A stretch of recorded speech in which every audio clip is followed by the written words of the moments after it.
Graça e paz, a paz de Deus, Shalom Adonai. Meu nome é Júlio Ronque, estou pastor aqui na Igreja Metodista Livre de Rio Preto. O tema dessa mensagem, olha que maravilhoso, o impacto de uma mãe que ora. O tema, o legado de uma mãe de fé. Que uma mãe com fé pode fazer na vida da gente, irmãos. Olha que maravilha. Enquanto você vai abrindo aí Provérbios 22, eu convido os irmãos a se inscreverem no nosso canal, @ImelRioPreto. Estamos aqui ao vivo pelo Facebook, estamos na gravação também, depois a gente faz um corte desse vídeo, e a gente joga lá no YouTube, no nosso canal no YouTube, também estamos no Instagram, nas principais redes sociais, @ImelRioPreto, e você nos segue, as nossas páginas, já aproveita, se inscreva lá no canal, curta, compartilha, em nome de Jesus. Tema, o legado de uma mãe de fé. Olha que bênção. Deixa eu desligar a live aqui, para agora focar na mensagem. Hoje nós vamos falar, eu já preguei sobre a Susana Wesley, e hoje mais uma vez a gente vai falar do legado dessa mulher maravilhosa, dessa mãe maravilhosa, a influência da Susana na vida do John Wesley, que foi um dos precursores, né, do metodismo livre. Vamos lá para Provérbios 22, 6. Olha o que diz, né? É um texto conhecido, né? Toda palestra que a gente vê sobre crianças, criação de filhos, todo mundo cita esse texto. Primeiro, na Nova Tradução: eduque a criança no caminho em que deva andar, e até o fim da vida não se desviará dele. Quem tiver aí, Nova Tradução na linguagem de hoje, Provérbios 22, verso 6. Quem tiver da Almeida atualizada: instrua a criança segundo os objetivos que você tem para ela, e mesmo com o passar dos anos, não se desviará deles. Olha que interessante. Nós vivemos, irmãos, numa geração onde nós temos visto, né, o aumento dos casais que não querem ter filhos. Dados recentes mostram esse aumento significativo, né, uma tendência mundial, seja por vários motivos, né, cada qual com as suas razões, incertezas, medos, prioridades pessoais, individuais. Mas a história nos fala de uma mãe chamada Susana Wesley, mãe de John Wesley e de Charles Wesley, né, o Carlos Wesley, que nos mostra e nos lembra o poder transformador de uma mãe que é dedicada, de uma mãe que dedica os seus filhos, e que é dedicada aos seus filhos, e que dedica os seus filhos nos princípios do Senhor. O seu legado é realmente um desafio para a gente considerar e reconsiderar o chamado divino da parentalidade, do impacto eterno que uma família piedosa pode ter no mundo. Você já parou para pensar a vida do Wesley, né, do João e do Carlos, que impactaram um país inteiro, que era a Inglaterra do século XVIII. Você tem noção do que uma mãe, através dos seus 2 filhos, ela lançou 2 flechas que transformaram a Inglaterra, e depois isso foi para os Estados Unidos, acabou depois vindo para cá, chegou até nós hoje. Olha que coisa linda. O primeiro ponto que eu quero abordar é justamente falar de que a educação piedosa que forma corações para Deus. É justamente a mãe, né, que vai ali, a educação piedosa, o poder dessa educação. Vamos ler, está aí na tela, Deuteronômio 6, 6. Não, aqui é o Provérbios, né, mas agora a gente vai ler Deuteronômio, capítulo 6. O primeiro ponto, eu dividi o sermão em 3. O primeiro, a educação piedosa. A gente vai ver a vida da Susana Wesley, como que educar os filhos trouxe transformações dentro do lar da Susana. Acharam aí Deuteronômio? Olha na Nova Tradução, capítulo 6, lá no início, versos 6 e 7. Guardem sempre no coração as leis que eu lhes estou dando hoje, e não deixem de ensiná-las aos seus filhos. Repitam essas leis em casa e fora de casa, quando se deitarem e quando se levantarem. Vamos parar por aí. Olha que forte, né, a mensagem de Moisés, aí em Deuteronômio. Para você ter uma noção, Susana Wesley teve 19 filhos. Rapaz do céu, hein? Eu e Suzy estamos com 2, não estamos dando conta. 19, né? Dos quais apenas, infelizmente, 10 sobreviveram, né? O casal Wesley perderam 9 filhos. Porque naquele tempo, irmão, século XVIII, você lembra como que era, né? Não é igual hoje que a gente tem a saúde, a gente tem o SUS, os hospitais, a gente tem o alcance, né? Naquele tempo era difícil, muitas doenças, muitos problemas, e eles perderam, dos 19 filhos, perderam 9. Mas ainda assim, Susana, nos seus 10 filhos, dedicou-se a ensiná-los diariamente nas Escrituras o caminho do Senhor. Ela reservava, olha que interessante, irmãos, toda semana, desses 10 filhos que ela criou, ela reservava um horário para toda semana falar um pouco, um com cada um deles, para saber qual que era o grau da vida espiritual deles, para saber qual que era o grau. Olha que interessante, uma conversa semanal que ela tinha com cada filho, separadamente. E ali ela disciplinou, moldou John Wesley, que mais tarde se tornou se eu não disser o maior, ou um dos maiores avivalistas de todos os tempos. Você tem noção disso? Foi John Wesley. Se eu não posso falar o maior, porque realmente teve gente também que foi impactante, mas foi um dos maiores.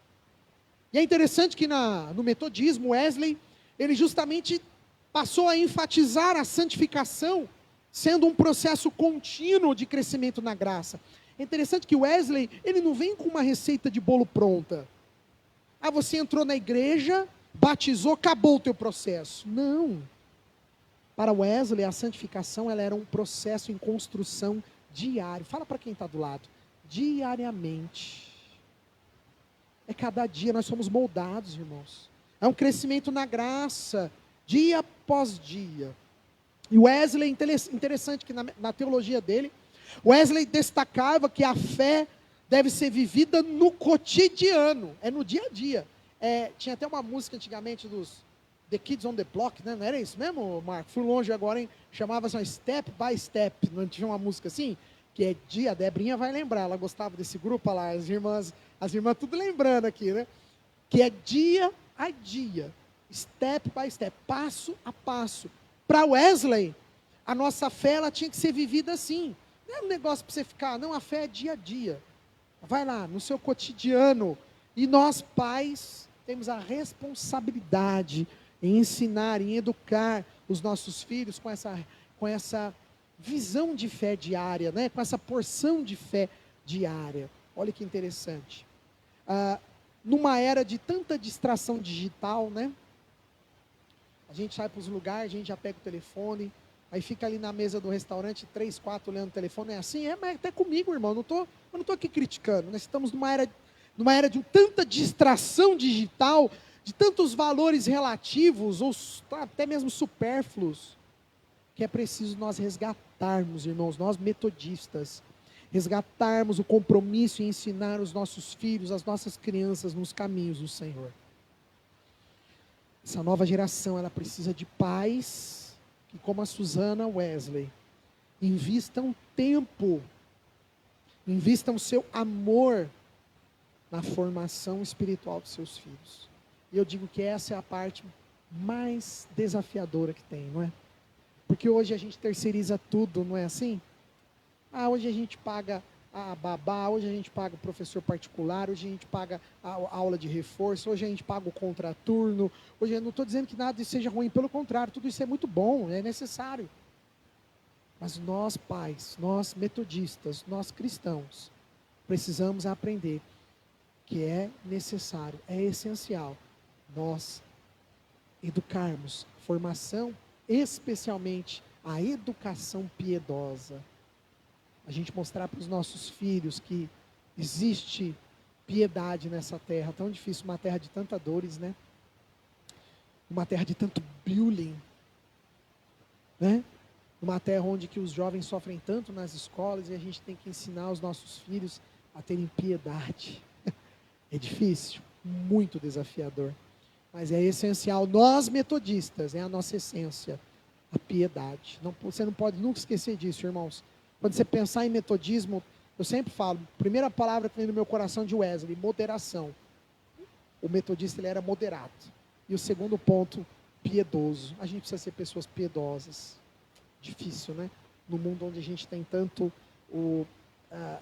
a vingança, no mundo onde a cultura ela é tão instigada na vingança, né? Você fez isso para mim, agora eu vou fazer isso para você. A nossa sociedade vive esse instante, né? Mas Cristo nos chama a termos uma vida de piedade. Mães piedosas transformam nações. Mães piedosas transformam nações. Segundo ponto, vamos lá. O primeiro então, o poder da educação piedosa. Vou ser bem rápido, porque hoje é ceia, demorou um pouquinho por causa da ceia. Segundo ponto, a fé que persevera nas dificuldades, irmãos. A fé que persevera nas dificuldades. Vamos lá para Isaías 40. Tá até na tela já ali, ó. Verso 31. Isaías, capítulo 40. Eu vou ler na nova tradução na linguagem de hoje. Mas os que confiam no Senhor recebem sempre novas forças. Voam nas alturas como águias. Correm e não perdem as forças. Andam e não se cansam. Vamos parar por aí. Olha que lindo, irmãos. Que força, que forte essa mensagem poderosa. Que Deus está nos chamando. Deus está nos dizendo para a gente confiar que Ele vai renovar a nossa força. A vida de Susana Wesley não foi fácil, irmãos. Ela enfrentou dificuldade, pobreza. Ela enfrentou perda de filhos. Você já pensou uma mãe perder 9 filhos? Não sei o que é isso. Não deve ser fácil para a mãe. Um casamento difícil. Porque o pai de Wesley também era pastor. Então estava sempre pregando, sempre fora. E Susana ficando com as crianças. Inclusive, quando ele estava ausente, era a Susana que liderava os cultos domésticos. Eles faziam cultos dentro da casa deles para as crianças. Culto dentro do lar deles, para as crianças ouvirem a palavra. E quando o pai não estava, ali Susana fazia, ela ministrava o culto doméstico. E foi assim, os filhos tornaram-se o quê? Um marco para o avivamento metodista, através da vida de Susana. O metodismo nos ensina, irmãos, a perfeição cristã, que era uma das teorias de Wesley. Provavelmente ele aprendeu lá no início com a sua mãe, né? A perfeição cristã, que não significa a ausência de erros. As pessoas, elas interpretaram errado. Quando Wesley, ele escreveu esse sermão da perfeição cristã, que tornou-se inclusive uma doutrina da metodista, muita gente entende errado. Pensava que Wesley estava dizendo que nós tínhamos que ser perfeitos. Fala para quem está do lado. Não existe ninguém perfeito. Pode falar, fala, irmã, não tem ninguém perfeito. Tem ninguém perfeito, pai. Tem ninguém perfeito, Marquinhos. Não tem. A gente até podia fazer um culto aí de domingo para a gente falar sobre a teologia de Wesley da perfeição cristã, né? Porque é um tema complexo, não dá para eu falar em 3 minutos, mas sucintamente, né? Dá uma pincelada. Vou fazer um arrazoado de 3 linhas. A perfeição cristã, gostou, né, doutor? A perfeição cristã não significava a pessoa ser perfeita, ou seja, a pessoa que tivesse ausência total de erros, não.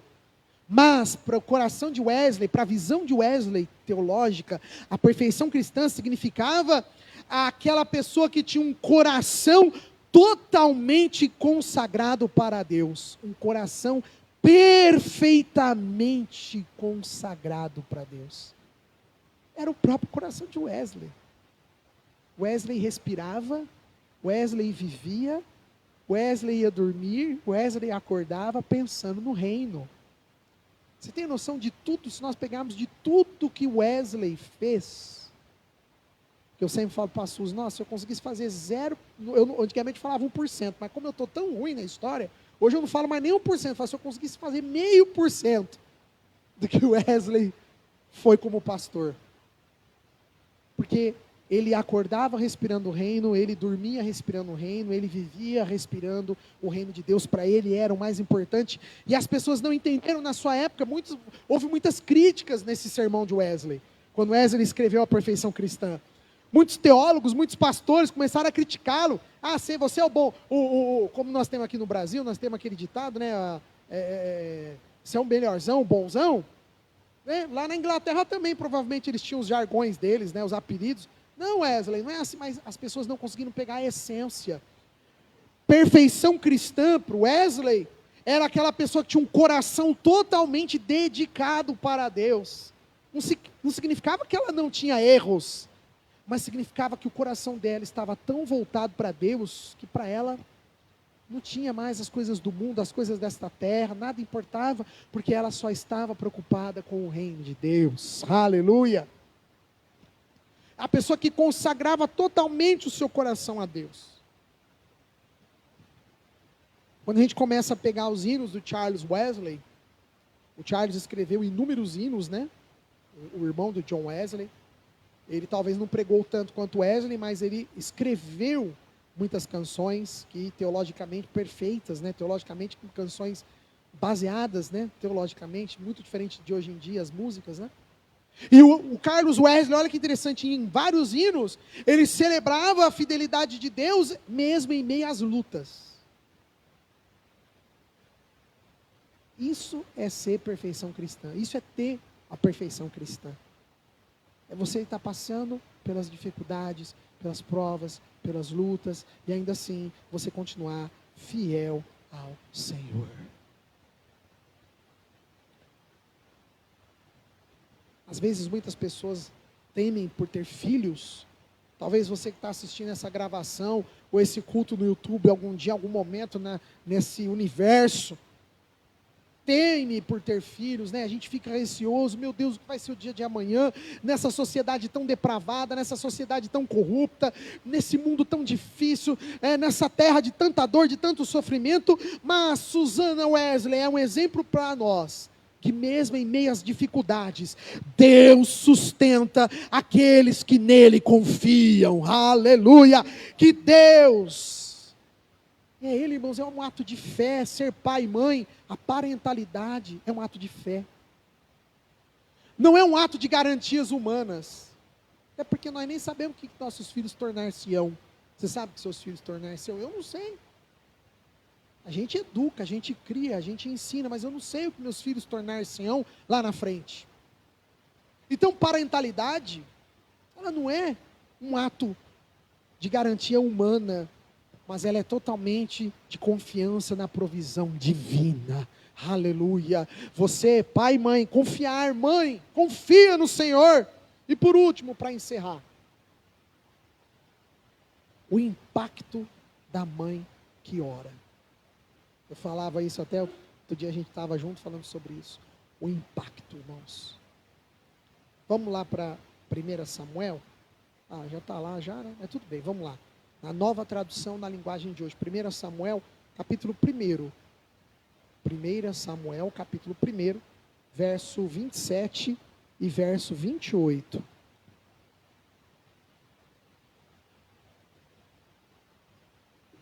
Acharam aí? 1 Samuel, capítulo 1, verso 27 e 28. Olha lá na nova tradução.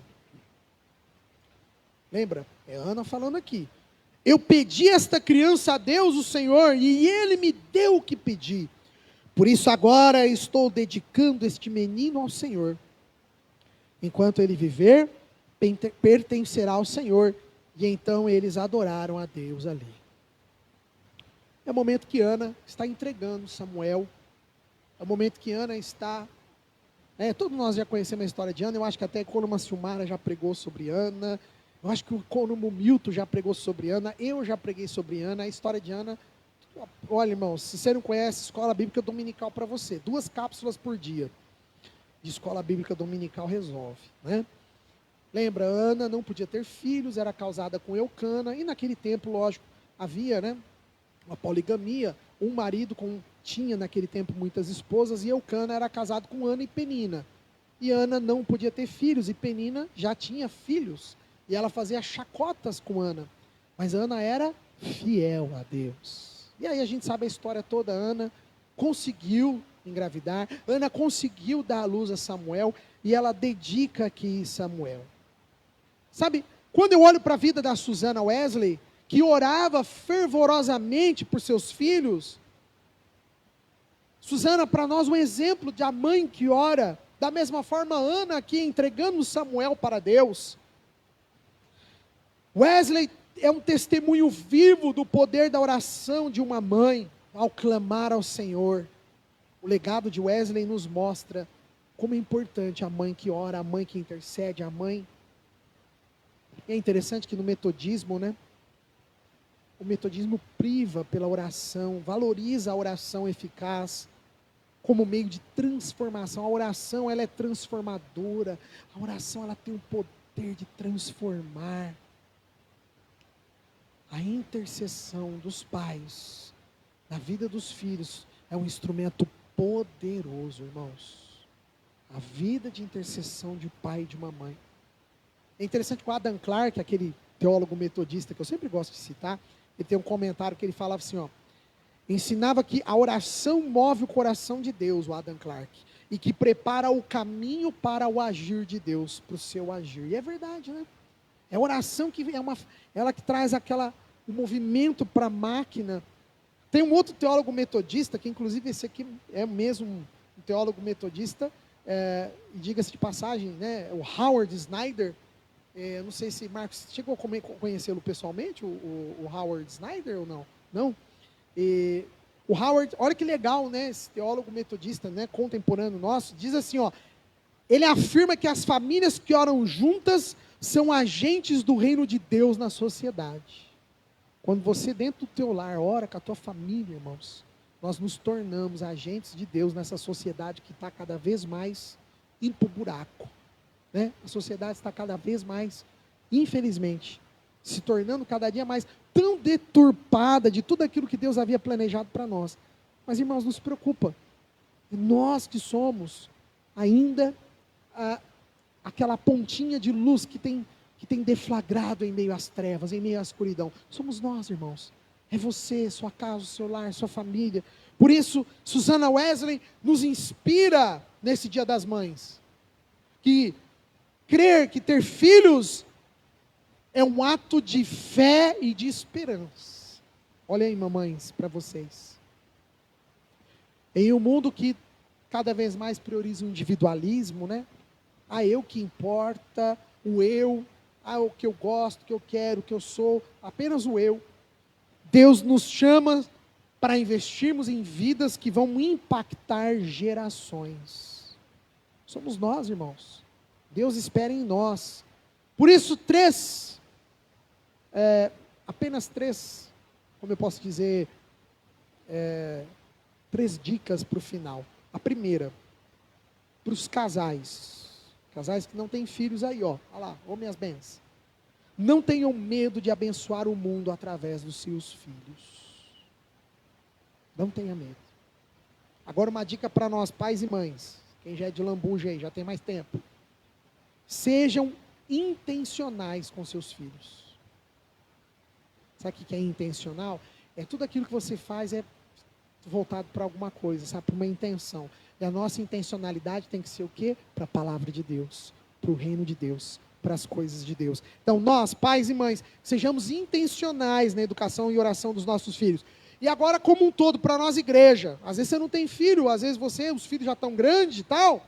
Para nós como igreja, apoiem as famílias, ajudem uns aos outros, lembrando que os filhos, as crianças, são a herança do Senhor. Lembra que Levi não tinha terra, né? Levi não tinha, a herança deles era os filhos. Assim seja, irmãos, na nossa vida. Então, 3 pontos que fica para o nosso coração. Primeiro, a educação piedosa. Não esqueça. Ai, pastor Júlio, é tão difícil agir. Eu sei, irmãos, vixe, você acha que a piedade corre lá em casa toda hora? Não é toda hora, né?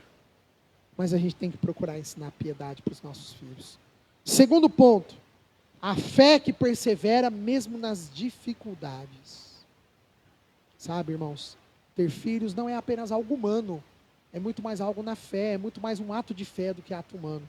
E por último, o impacto eterno na vida daquele que tem uma mãe que ora por ele. Um impacto eterno. Tem um impacto maravilhoso. O tema, o legado de uma mãe que ora, que pensa. E assim a gente encerra. Filhos são herança do Senhor. Olha que bonito. Salmo 127. Nessa geração que precisa tanto da palavra do Senhor. Eu quero orar com você. E você que está pelo YouTube, né, a gravação que a gente faz o nosso corte. Obrigado pela tua sintonia, pela tua audiência. Fica aqui essa mensagem para o Dia das Mães, para cada mamãe não desistir. Talvez o trilho, o caminho, talvez a jornada seja árdua, seja difícil. Mas Deus é o nosso pastor. Confiemos nele todos os dias. Apliquemos essas 3 fórmulas. Você pode ter certeza que nós já estamos meio caminho andado para a honra e glória do Senhor. Deus abençoe. Já fica aqui um convite para vir nos fazer uma visita na rua Fritz Jacó, número 1008, no bairro Boa Vista, aqui em Rio Preto. Praticamente 2 casas da Santa Casa e quase que esquina com a rua Pedro Amaral com a Fritz Jacó. É muito fácil a nossa localização. Deus abençoe sua vida poderosamente.